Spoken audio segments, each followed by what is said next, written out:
You're listening to The Novel Game here at Avonside.studio.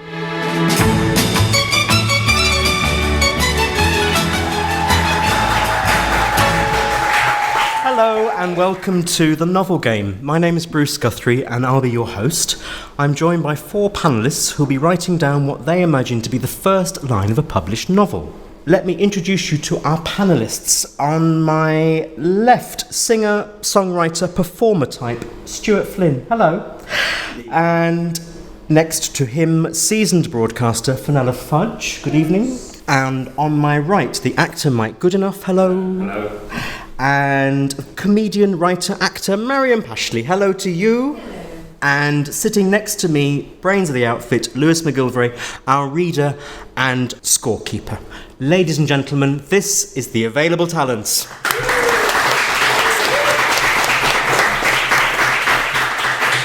And to start us off, my question this week was, who would you like to play you in a biopic or biopic? You can choose. Biopic. You're looking at me, Bruce. Does that mean you're asking me? I want you to say. Just for the audience. Well, I have been told I've got a wonky face, a bit like, I know, a bit like Uma Thurman, so she'd do, because she's beautiful. Has she got a wonky face? Yeah, apparently, yeah, she has a bit. She looks a little like she's walked into a wall. Right. Ladies and gentlemen, Uma Thurman. Okay, thank you very much. Mike, who's going to play you in a movie? It can be anyone from the past. They don't have to be. Doesn't have to be anyone. Well, in that case, I want Oliver Hardy to play me. Because I've played him, so it's only fair. I think he'd get more laughs than me, at least, anyway. I think you'd be delighted. He would. Babe was his proper name. What? Babe. Babe? Everyone called him Babe, yeah, because when he had his first haircut, the barber called him, you look great, baby. And everyone called him Babe after that. Babe Hardy. Oliver Norval. Thank you. Fenella, who's going to play you?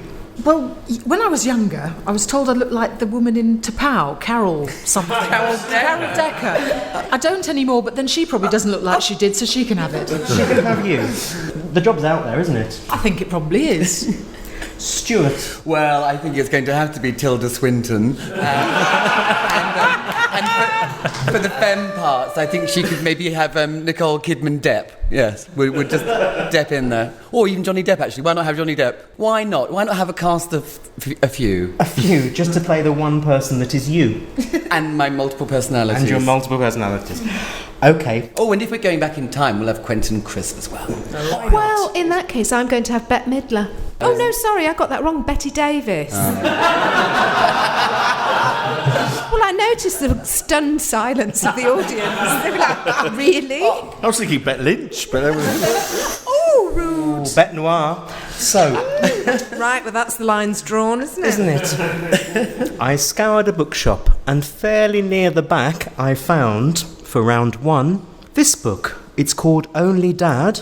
It was published in 2001, and it was written by Alan Titchmarsh. According to their friends, Tom and Pippa Drummond have the perfect existence, an enviable lifestyle, a happy marriage, and a great kid in Tally. A rare summer holiday is planned, an idyllic retreat in the Italian hills. Tom takes off from running his restaurant, Pippa leaves her herb garden in the charge of a dotty neighbour, and Tally takes a break from the 2 men in her life. Tuscany is everything they hoped it would be. Cicadas in the trees, the scent of sage and citrus, and suppers under the stars. But their joy is short-lived. Overnight, their lives, their circumstances, their very identities are altered, and life will never be the same again. Only Dad, Alan Titchmarsh. I think you get someone to write them for him. You can't have everything. Right then, so you've written. Yeah. Lovely, thank you very much. Number 1. The dropping sun lit the garden, a late summer blaze of fire-bright colour. Number 2. Well, we won't go short of lemons this year, will we, Tom dear? Tally, run along and get that big one in your father's basket. There's a love. Blurted Pippa with more excitement than a newborn foal. Number 3. As he secured the last tile to the bathroom wall, Tom stepped back to admire his handiwork. Number 4. There are things you ought to know about Tom Drummond. And number 5. Tom couldn't help feeling smug as he poured 2 steaming coffees for the remaining customers in the restaurant, but it's true, he did make the finest espresso in Twickenham. Tricky. Stuart, start us off. Glad you got my name right in the end, because it's not tricky. No, it is Stuart. And I can tell you I'm pretty certain for a fact that it's not the coffees, because they're on holiday. They're on holiday in Italy. You've just read that to us. They're not tiling a bathroom either. Of course they're not. They're on holiday in Italy. And things you ought to know about John, that doesn't give much away. That's vague. Could be. But I find that quite menacing, and I don't really want to plump for it. But, the newborn foal, I think that's delightful, and I want it to be that. And the lake ablaze sounds a little bit too laboured, so it could well be. And so, therefore, not knowing... In your summation... Well, my summation would basically say I'm going for number 1. Are you? Which is the blazing lake. The blazing lake. Okay, thank you. You're more than welcome. I'm sure. Well, I think Stuart's being ridiculous. They've got to go on holiday. Yes. This is just starting off before they've, flown out to Italy. Honestly, Stuart, you really weren't paying attention. You've just gone off on one. Sorry, miss. I think it's the dropping sun too. The dropping number sun. 1. And yet. And yet. Mike. I don't think they've gone on holiday yet. I agree with Fenella. I think they're still in possibly Twickenham. Oh, Fenella's friend. And I think I'd like to go... Maybe I have a prejudice against Alan, but I'd like to go for what I think is the worst written, which is number 2, which is the tally and the foal and and it has a bit of dialogue in it. Well, we'll see about your prejudice later, won't we? Yes. I'm with you. Marian? The foal one, even though I think he could be that bad a writer, as I say, you can't have everything, you can't dig and write. I mean, really, you've got one talent. I think an editor would have stepped in and gone, really, love, stop it. Things you should know about Tom is too revealing. I quite like the stepped back and looked at the tiles, because obviously they start off in London, something happens that makes them go, and that's the kind of thing you do as a gardener. You dig something, you plant it, and then you step back and you look at it, so you write what you know. Oh. Devious. Oh. God, it's like Rosemary and Thyme are in the room. That would be a really bad combination of programmes, wouldn't it? So here's the reveal. Nobody went for Alan. How bad was it? How bad? I know, with a spade. Pickaxe. Yeah. Okay, there are things you ought to know about Tom Drummond. Oh, shame on you. Well edited. Oh. Who went for who? It happens that Marian went for Fenella. As he secured the last tile to the bathroom wall, Tom stepped back to admire his handiwork. It happened that Fenella and Stuart both went for Marian. The dropping sun hit the garden, a late summer blaze. Laboured. Fire-light colour. I know. I noted your critique, Stuart. Good, well, I hope you've made a note of it and written it down. Well, I was trying to write like Alan might. Talking. Yes, it is badly written, so we thought it was Now you come with the rhyming couplets. Oh, we're off. And Mike went for Stuart's. Which I noted was considered to be badly written as well. Thank you very much. We won't indeed. go short of lemons. Titchmarsh. I have heard that Alan Titchmarsh's books are often quite racy, and so I thought that getting his wife to plump for one of his big lemons and pluck his ripe fruit might have been something he would have written. Surely he'd have gone for plums then. But this is Italy. So, Lewis. Okay, after the first round, Mike has yet to score. Stuart and Fenella have 1 point apiece, and Marian is just ahead with 2. I'm pleased.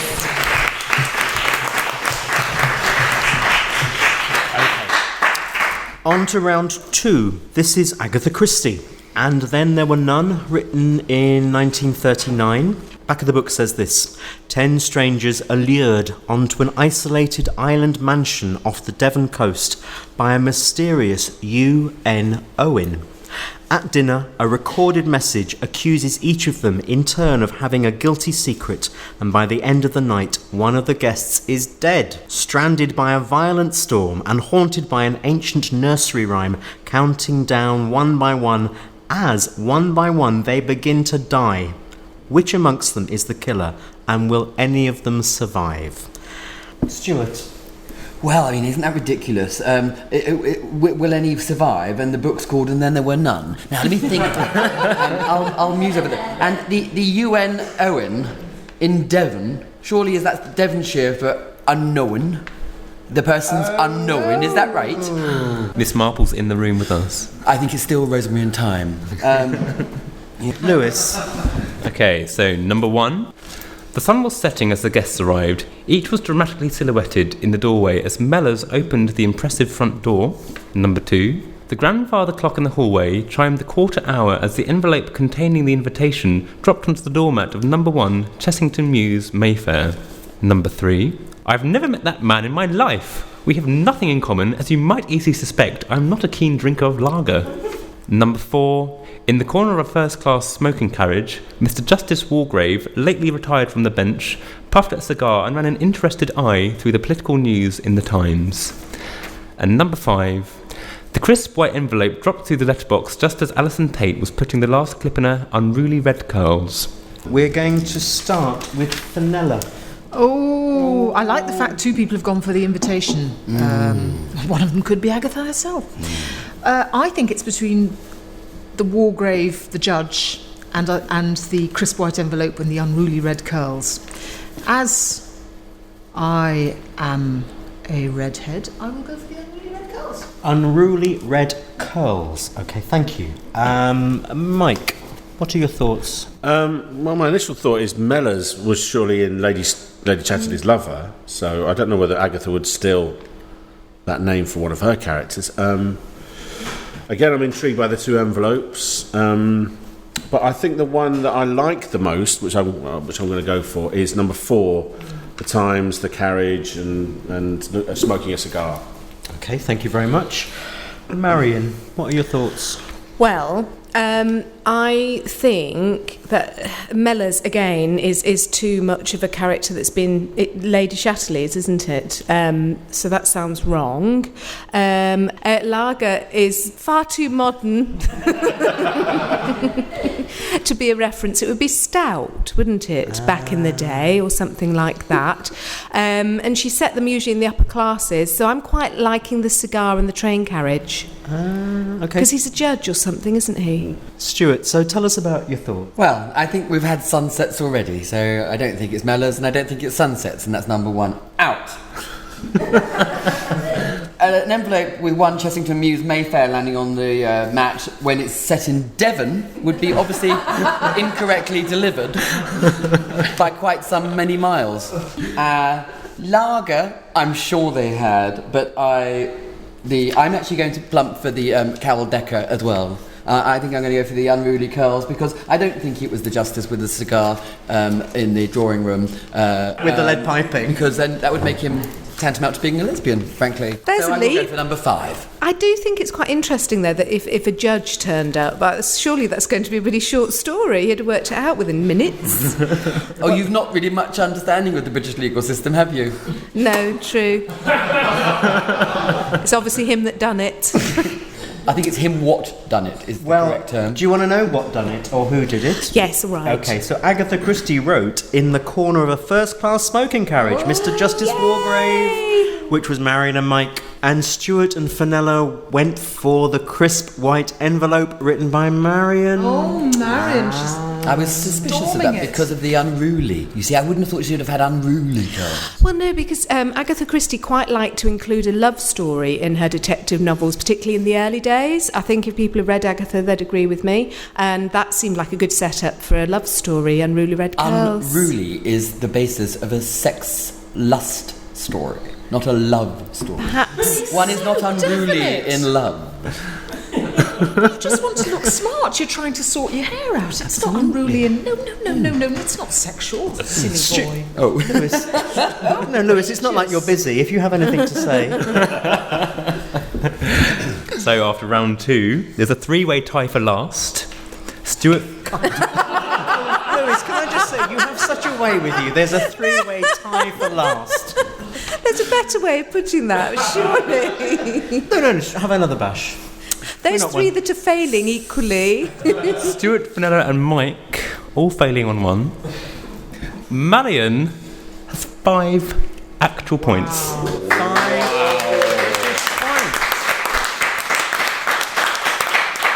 Okay, round 3 is White Teeth, written by Zadie Smith in 2001. Back of the book says this: one of the most talked about fictional debut of recent years, White Teeth is a funny, generous, big-hearted novel, adored by critics and readers alike, dealing, among many other things, with friendship, love, war, 3 cultures and 3 families over 3 generations, 1 brown mouse, and the tricky way the past has of coming back and biting you on the ankle. It is a life-affirming, riotous must-read of a book. Apparently.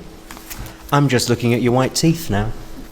I've got quite white teeth. Everybody's white teeth. That's because we're all snarling at you. Lewis? Number 1. Early in the morning, late in the century, Crickled Broadway. Number 2. Rachel watched as the 3 men tried in vain to fit the couch through the tiny doorway of the new flat. Number 3. I remember my great-grandson's first words. They weren't addressed to me or his mother, but to his sister's rubber dolly.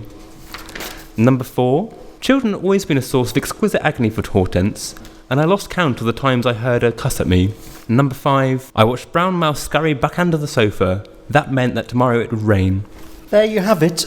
And we're going to start round 3 by asking Mike. My remembrance of the novel could be You've read wrong. them all? Well, this one I have, yeah. Cricklewood, I think the novel was set in around West London, Portobello, Notting Hill. I seem to get a recollection. I quite like number 2 because I seem to remember lots of it being very family based. This book. So on that basis, I'm going to go for number 3. Dolly, because I think she did write about an older woman as one of the narrators. So I'm going to go for number 3. Lovely, thank you. Marian? Cricklewood I don't like, just because... Because you've been there. I've been there, quite. Now then... Other London places are available. No, but we all have our little personal prejudices, don't we? Don't get me started on Burnt Oak. No. Tooting. Dolly, I quite like Dolly because it seems cosy and interesting and hooks you in. And Hortense, I just felt was too much searching for an old-fashioned name. Nearly had me, but then it got me. Well, it got me kind of critiquing it in my head.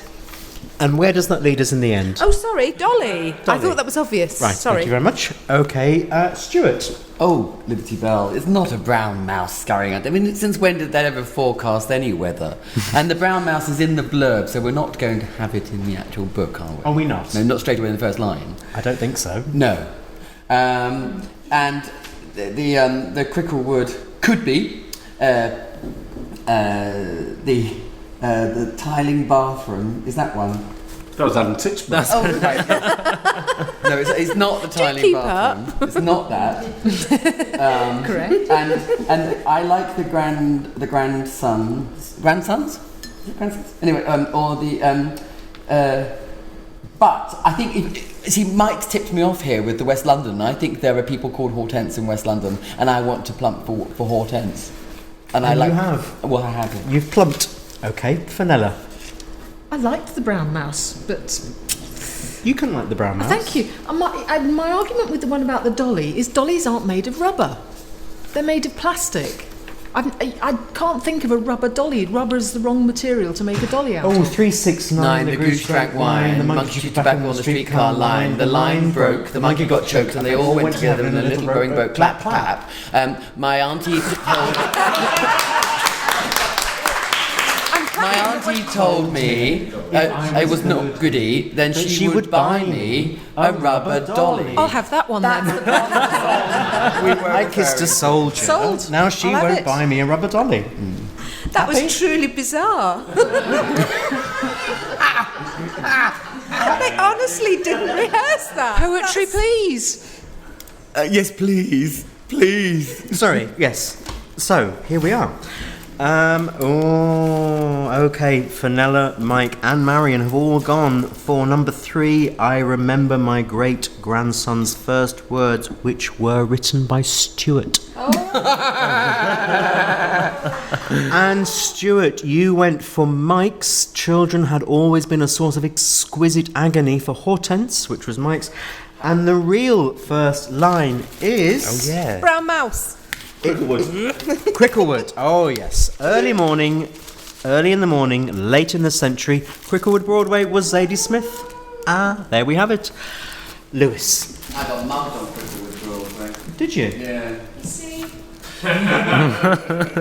Every cobbler memory. So, after round 3, Fenella's still on 1, Mike's got 2, Stuart's racing ahead with 4, but Marian's still just in the lead with 5. Okay.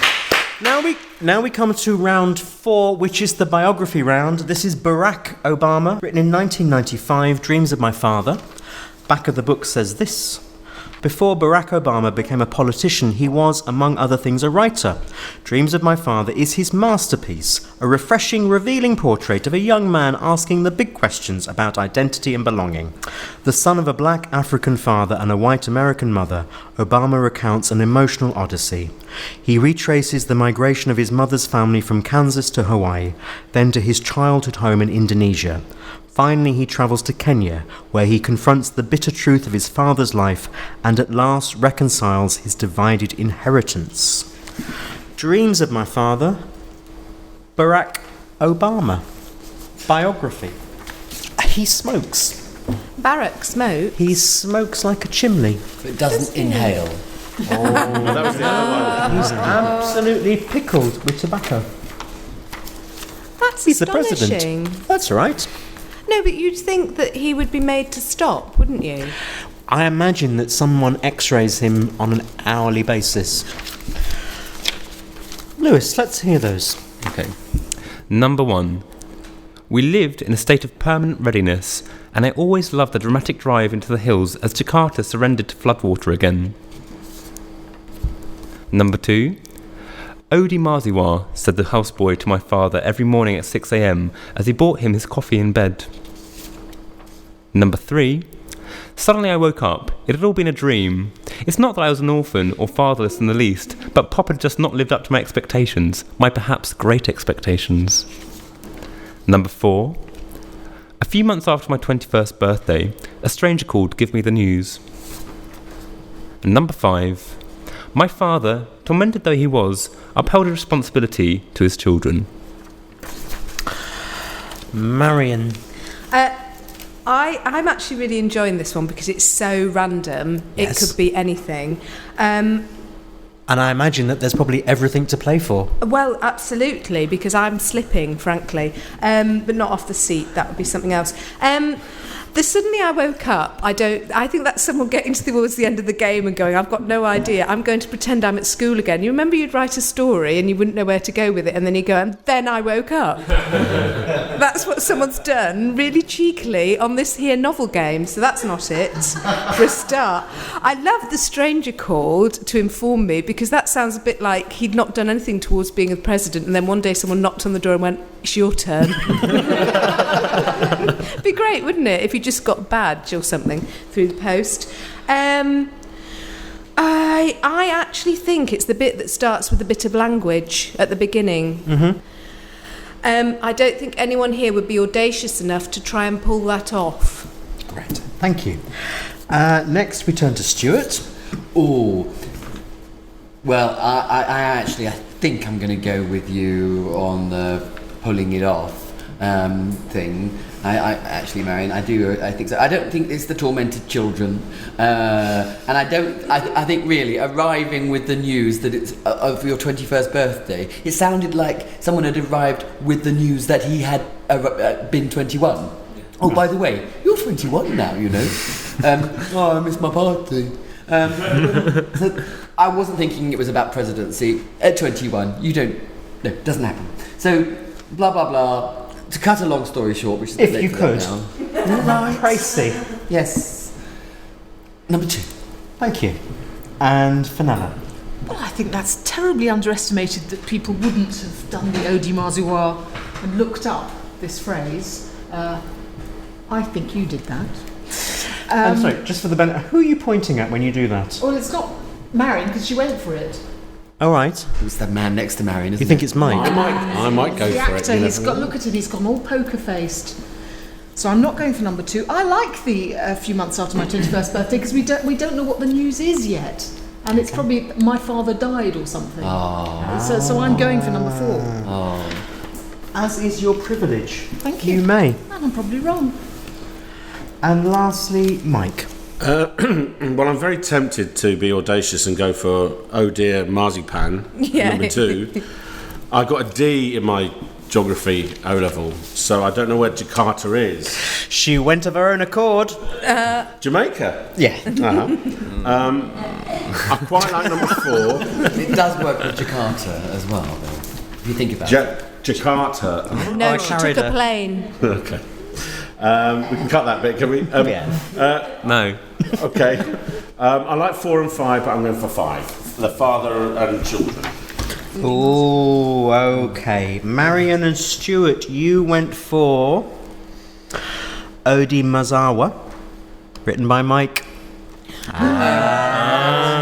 Audacious. I said it was you. The Yeah, could I just correct you on the pronunciation? Yes, of course you It's can. Odi Maziwa Umna, which means good morning, there's no milk.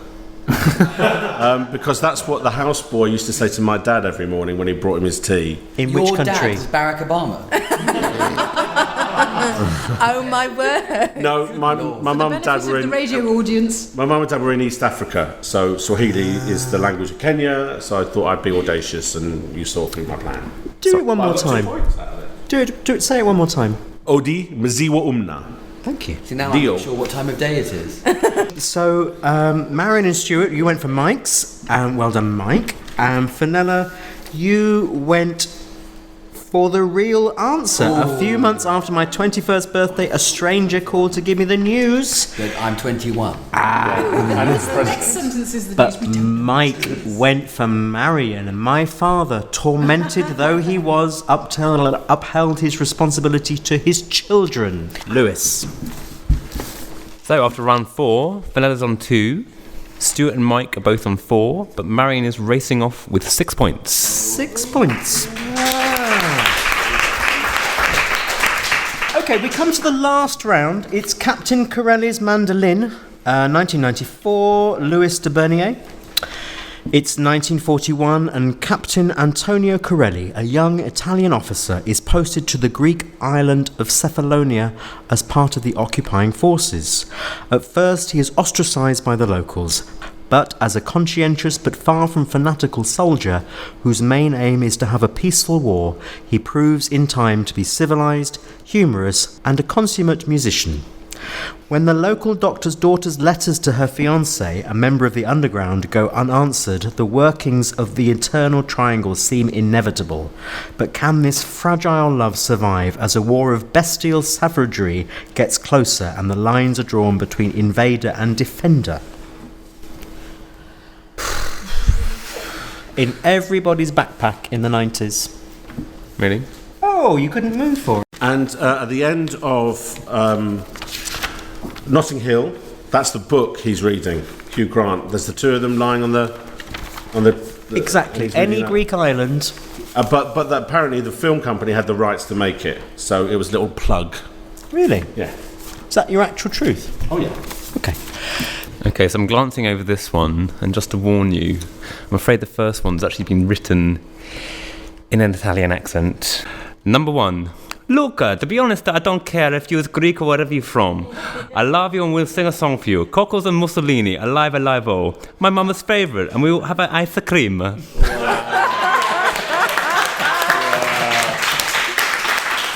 take MacGillivray. Well done, you. Number 2. She had a deeply serious expression on her face as she immersed herself in the newspaper and with elegant fingers tried to prevent the pages from flapping in the breeze. Number 3. This time was no exception. Number 4. He squeezed the wet sand between his toes and dug his heels into the shoreline as the 7th wave rolled up and jumped and splashed the rolled up trouser legs of his uniform. And number 5. Corelli lit his cigarette and slowly walked back to life. 5 possible answers. We're going to start with Stuart. Well, you can't walk back to life with a cigarette. We all know that. Cigarettes are not good for your health. They're actually going to shorten your life. You can walk away from life with a cigarette. Thank you for telling us that. Little health warning there. Ice cream. I love it. I think you do a fantastic job of that, Louis. Flappy fingers in flaps. I say. Didn't like that. Didn't resonate with me too well because it just sounded like she was about to have a clumsy, befuddled moment, and it was all going to fall down.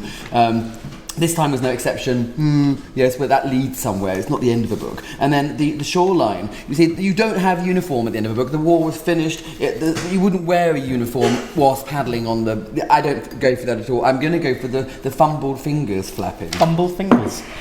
I don't think it's any of them. You don't think it's any of them? I think whatever it is... red herring. Yes, it's very much a Titian herring. Fenella. I don't like the fingers in the breeze. I think that's Marian. That's her style to me. It's getting very personal. I know. Who the hell counts waves? This thing about the seventh wave. Yeah. It's always That's the biggest bizarre. wave. No, it's true. The seventh wave, if you sit and count waves, it's the seventh wave which is the biggest wave. Is that a thing? Is that a thing? Does it? Is this is emotional erotic? waves? Erotic waves? I was very miserable. It was in... I was counting waves, but I was reassured that every seventh wave... And I've seen... I'm not alone in this. Someone's Well, nodding. I've seen nodding in the audience. So, well, then I'm going for that one. Oh. I thought you slowly walking back to life was my original choice, but no. If seventh wave is a thing, I'll have it. She's having it. Mike, what are you having? Well, I'm quite torn between 4 out of Are you 5. torn between two lovers? Well, I wish I was. I love the Cockles and Mussels, Alive, and Mussolini. That's lovely. And if Louis de Bernier wrote that, fair play to him. I quite like number 2 as well. I've never counted waves, but maybe people do. But I'm going to go for number 5, Back to Life, because it reminds me of a song from the 90s. Back to reality. A soul to soul, back to life, back to reality. Marian. I love that. That's so non-scientific. I love it. I thought the first one, I want it to be the first one, the Italian one, but I don't think it can be. But then I can't think of anyone on this panel who could have written that in that time. So I'm going to go for it. Lovely. So the actual last line of Captain Corelli's mandolin, she had a deeply serious expression on her face as she immersed herself in the newspaper and with her elegant fingers trying to prevent the pages from flapping in the breeze. Stuart went for that, not Marian. Yes, I went for the flappy fingers, yes. Marian, you went for Stuart. Oh, I should have just making the point. Alive. How about that, right? Fenella, you went for Mike. Did. Squeezed the wet sand between his toes and dug his heels into the shoreline.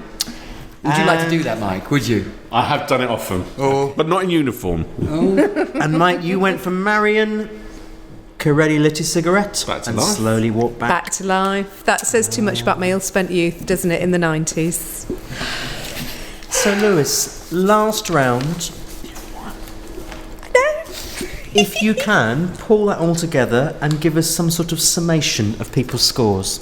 Okay, so this week, Fenella is last with 2 points, I'm afraid. My winning Come back. streak has ended. Come back and win another time. Thank you. In third place is Mike with 5 points. Stuart's in second place with 6. Oh. And despite going for Stuart, Marian actually won with 7 points.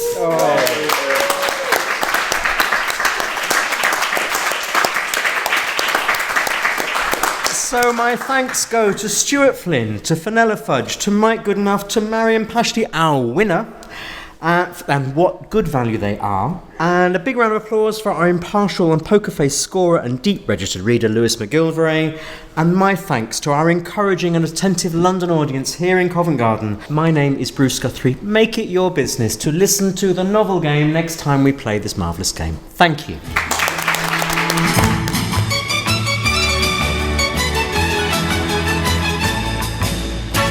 To hear more episodes of the novel game, like and subscribe, people. Like and subscribe at avonside.studio. Oh, and while you're here, why don't you listen to this? How are you doing, Bruce?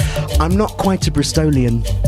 What do you mean? Well, I was born in Keynsham, but I'm not really a Bristolian because when I get off the bus, I don't then say, cheers, drive. Oh. I say, thank you, driver. Oh. So if you're really Bristolian, you go, cheers, drive. I'm in orbit, baby. That's Joy, Love, Joy. And the funny thing is, no one knows who she is. So when we were preparing for this, Gwen's going, well, who is she? And the thing is, no one knows. She turns out probably not to be the lovely lady Baptist priest in Southern America. But Joy, Love, Joy, she's on every Northern Soul compilation. And good luck to her. Joy, Love, Joy. Ho, ho, ho, ho! Merry Christmas, everybody! Gwen, I think they've tumbled. It's my door keys. Don't give the magic away. Don't give the magic away, Bruce. I'm a little late to this party, but it is September. You are right. In fact, to be precise, Yes. September the 13th. And I'd like to say, if people are listening at home and they're looking in their mirror going, what shall I wear today? And perhaps if they're still in their pants, I'm saying, wear your shorts. Enjoy it while you can, people. It's sunny out there. Here's the latest weather word on wonderful Ujima Radio, and it's sunny. Oh my Honey? God, we just had a live jingle from Bruce, Something and I'm like going to that. tell you, I loved it. Tush, that's enough now. Oh gosh, I went to see Downton Abbey. And all the way through, I kept thinking of Holiday on the Buses with Reg Varney. Oh no! Because it is always the thing of you've got a 55-minute thing and you're now trying to stretch this out to an hour and a half. No. It's tosh, but it's fantastic tosh. And it's this sort of froth. It is full of... If you've seen the trailer, you've seen the film. But I suppose you're going to have to go and see the film. It's tosh, it's froth, but it's lovable. Is that what lovable you're tosh. saying? Much like Lovable myself. tosh. Rather than watch any sort of film, television or radio, I went Blackberrying and then I got some rose hips, some sloes, some apples, and I've been making a hedgerow surprise sorbet. Get out of town. In fact, Oh. that is the juiciest, Oh, God. mysterious, loveliest Oh, no, apple. you can't do that on live on air. How was that? How was your fresh apple? It's really, really, really very nice. And where did you find this bounty of berries? Oh my goodness, it's a really good year for blackberries, and there are 300 different species of blackberries. What? So it means that when you're out and you're doing it, size and shape are very not good indicators of how sweet they'll taste. We did find one bush, and we called them kingberries. They are absolutely delicious. That and rose hips. Did you call them kingberries for the heck of it? The king of berries. Okay. Well, bloomin' heck. So that's my review of the hedgerows. And there's free food out there, people. So Go get pick it. Get picking. Can I just say we've just had a text in Yes, from you my can. mother. Aww. I mean, without the love and support of your parents, what have we got in the world? Just a chasm of loneliness and neglect. No, I think we make our own families. In the end, I think we have our biological family and we have our logical family. Oh, nice. So the people that we choose for ourselves, our friends, our colleagues. Yes, because that doesn't always work out with family. Yeah, well, so thanks a lot, Mum. I'm choosing Bruce.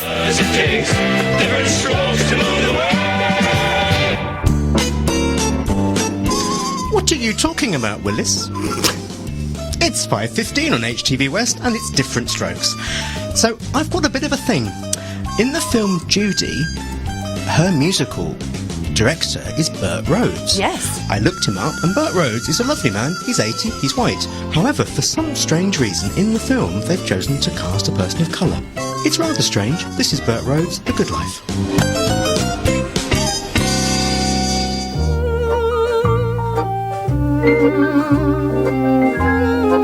So, just a reminder that Saturday's extra chapter of the novel game can only be heard on Mixcloud. Why? What you talking about? Because you can't have music on podcasts? Why not? For rights reasons. What about my inalienable right to listen to what I want when I want without paying for it? Because if it's on Mixcloud, then the artist gets a royalty. Well, that's jolly inconvenient. That's as maybe, and frankly, Marian, your fine words butter no parsnips. So, if you want to listen, you'll have to go to mixcloud.com and search for Avonside Studio. It's not like you got much else on. What was that again? Let me get a piece of paper and a pencil. So, on the internet, go to www.mixcloud, all little letters, all one word, .com and search for Avonside Studio. Make it worth my while. What is this extra content you talk of? Well, I'm glad you asked. It's another DJ set from former socialite Stuart Flynn. Another DJ set from Stuart Flynn. Again, he did it last week. You never learn, do you? Stuart had quite a bit more to say. I bet. Well, if you say so.